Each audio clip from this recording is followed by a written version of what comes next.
It's okay. Are you sure it's okay? Yeah, life goes on, man. Sure? You have your beautiful baby. Everything should be fine. Oh, hi there. Oh, hi, yeah. Chris is trying to calm me down after watching that Pitt game today. That was very disappointing. I'm Matt. That's Chris. This is Burbros. A video that I was actually thought I was going to be excited to do because I did not see the outcome of today's game happening. Yeah, I thought Pitt had a great chance. After that Georgia Tech game, yeah. I thought Pitt had a great chance. Well, hey, they're inconsistent. Who does that remind you of? They're big brothers that play in the same field. that team's more consistent. But hey, there's another video out there on that one on Bird Bros if you want to go watch that. It was not a pretty game at all for Pitt. They lost 38-7. And honestly, everyone's like, "Oh, it just proves Miami's a playoff team." Are they good? Yeah. Are they a playoff team? No. Pitt shot themselves in the foot. Well, the ACC's not good. They're not that great. Like, No. Miami lost to, I think, Louisville and this is going to sound like sour grapes, but it is kind of true. Everyone beats up on everybody. If you look at the ACC and the SEC, it just feels like, and I feel like you ask other northern schools, this is what I was talking about in another video, other northern schools feel like they never get any calls when they play a southern school. I don't know why. It just feels like it. Like, the on-the-field officials and the off-the-field officials always seem to be trying to give every advantage to southern schools. This is why the SEC wants to have more teams. If they do that whole guaranteed spot thing, they want to have more guaranteed spots in the Big Ten because they don't respect the Big Ten because it's all northern schools.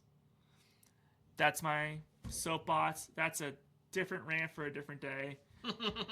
I mean, I'm kind of sticking up for the Big Ten there because I was like, why doesn't the Big Ten get a chance to have as many teams as the SEC? I don't know.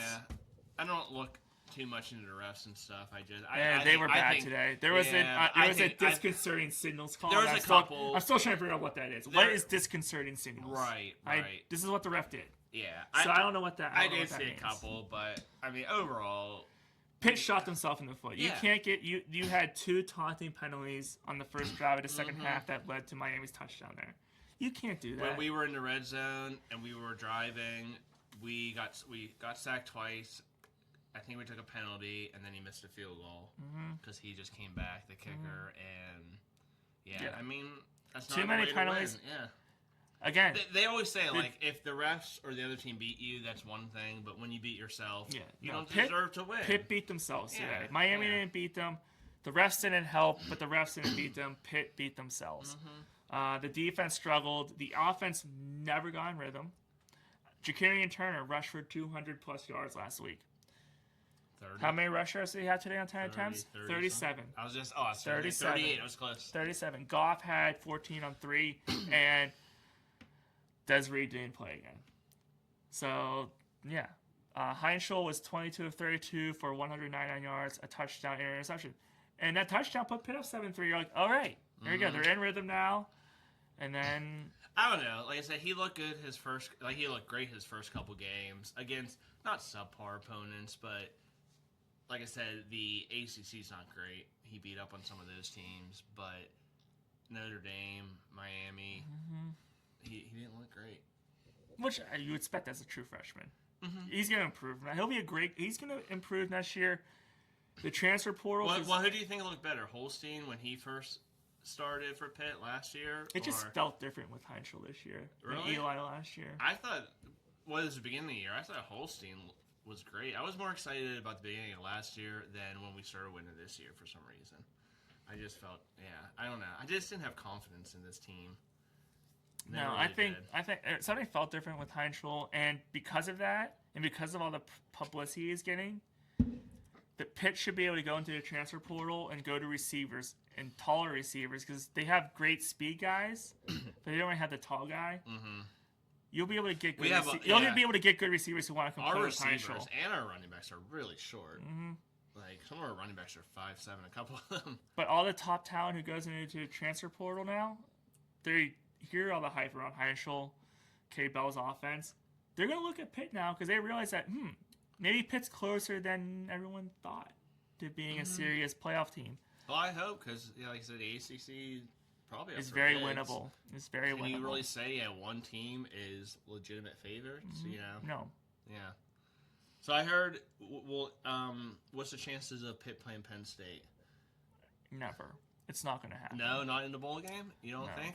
I've been hearing rumors. That would be really cool. And didn't you predict? Oh, you predict that in the playoffs. I predicted it in my which is We're way not talking off, about our playoff which is predictions way because they off. were nowhere close. We had Texas in. We had Penn State in.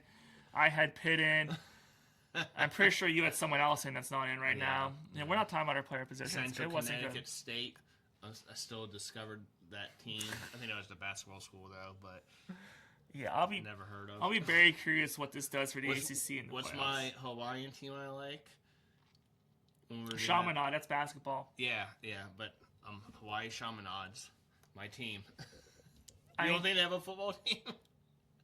they probably probably not. do, but I don't know. Yeah. But so because Pitt couldn't beat Miami today and put this conversation to bed, you know what we're going to hear for the next 2 weeks? Is even if Virginia and SMU win today and Miami's not in the conference championship game, we're going to hear how good is Miami? They should be in, blah, blah, blah. They're not that good. The only reason they're number 12 still in the rankings is because they were high in the preseason rankings, which college football needs to get rid of the preseason rankings. Oh yeah. How can you rank a team before a game is even played? Exactly. You're ranking them off the previous year, but the team's not the same as the previous year. So get rid of preseason rankings. The first ranking should be after week 1. You know It's who's my prediction. It's what impressive? needs to I happen. think they won Vandy. They were 14. I think they're better than Miami. They were losing to Tennessee the last I saw. Were they? I thought they won. No, I'm pretty sure that they were. Tennessee was beating them. Okay, well Tennessee's 19, but Yeah. Michigan lost, Vandy, Utah, Miami. And Miami might sneak in, honestly. I mean, I can't see another team that's kind of, I hope not. yeah. But again, if they sneak in, they're going to be the last seed. Yeah. No, they're not going to get in as an at-large bid. So if they're not in the conference championship game, they're not going to get in. So don't talk about it. They're not a top 12 team. So you think the top 3, the undefeated, are the best? Well, A- Texas A&M. A&M lost last night. Texas Did they? beat Texas A&M Okay. last night. Who yeah. played with Virginia? Was that Texas Texas Tech? Tech crushed what I was West thinking Virginia. of. Okay. They crushed West Virginia. Okay. So yeah. So Indiana and Ohio State. And Ohio State looks unbeatable. Yeah, they finally beat Michigan today. Right. Yeah, I don't know. It's going to be interesting to see what the college football playoff looks like. See if we agree with it or not. We'll predict it. We'll probably disagree with it a lot. We'll make our game predictions when it comes out. Apparently, we're going to predict every bowl game. We are going to predict every... Well, we're not going to predict the matchups. We're going to predict the outcomes. Right. So stay tuned. That's going to be a long video. How many bowl games are there? 30, 40, 50, 60? Where are we at? I don't know. They keep creating more. Maybe they'll do a Berg Bros Bowl. Maybe we get big enough we can sponsor one. Yeah. Let's do that. Everyone else can do it. Why can't we? Yeah, there's a... Well, it's not the Jimmy Kimmel. I think it's just the LA Bowl now. There's no one. I don't think it's the Jimmy Kimmel Bowl. Well, coming out there, give us a bowl. We'll take Chaminade versus Central Connecticut State. We don't care. I think Pitt probably will end up in the Pinstripe Bowl. That's what I've been saying. They love that bowl. And it's against the Big Ten team, so you're not going to play a good opponent. But you don't think it's going to be Penn State, Wisconsin? I could see it being like Iowa. Oh, Like Pitt, Iowa in the Pinstripe that'll Bowl. be a boring game. Probably low scoring. Oh. Can Iowa's defense stop Pitt's offense? Yeah. I don't know. We'll see. We'll see. I just need to vent a little bit after the season. I mean, 8-4, 6-2 in the ACC after Pitt was 2-2 after the loss to Louisville. Send them your condolences. We'll And if you're a West take that Virginia fan or a Penn State fan, you have no room to talk either because we all stink out here. Yeah, it was not a good year in Southwestern PA for college football. Pitt was the last chance to get into the playoff. And, yeah, that went away today. It wasn't good. They shot themselves in the foot. Simple as that. Well, thanks for tuning into this vent session. I'm Matt. Chris is drinking already. Chris. This is Bro Bros. Thank the Phoenicians. See you.